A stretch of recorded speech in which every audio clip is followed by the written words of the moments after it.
یہاں ایک مسئلہ فقہی اور سیاسی بیان کرنا چاہتا ہوں، غور سے سنا جائے۔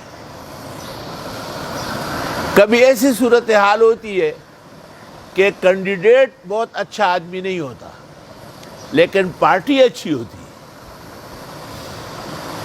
اور کبھی کبھی پارٹی بالکل غلط ہوتی ہے اور کینڈیڈیٹ اعلیٰ صلاحیتوں کا ہوتا ہے۔ ایسے وقت میں ووٹ کیسے دیا جائے؟ ان آیات کے پیش نظر مفسرین علماء کو یہ مسئلہ پیش آیا۔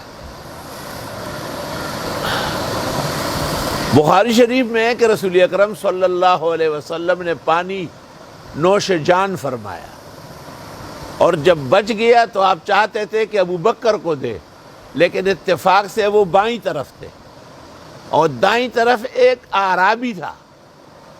آپ نے اعرابی کو کہا کہ حق تیرا ہے، مگر میں تیری اجازت سے ابو بکر کو دینا چاہتا ہوں۔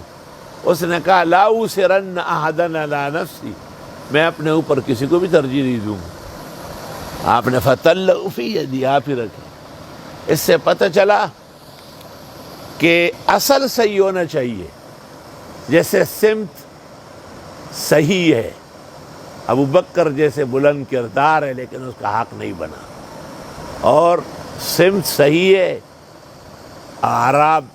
اعرابی اتنے پائے کا مومن مسلم نہیں جیسے ابو بکر، لیکن لحاظ اس کا ہے، تو کینڈیڈیٹ کا اعتبار نہیں ہوگا بلکہ پارٹی کا ہوگا۔ ھذا ھو فقہ القرآن والسنہ،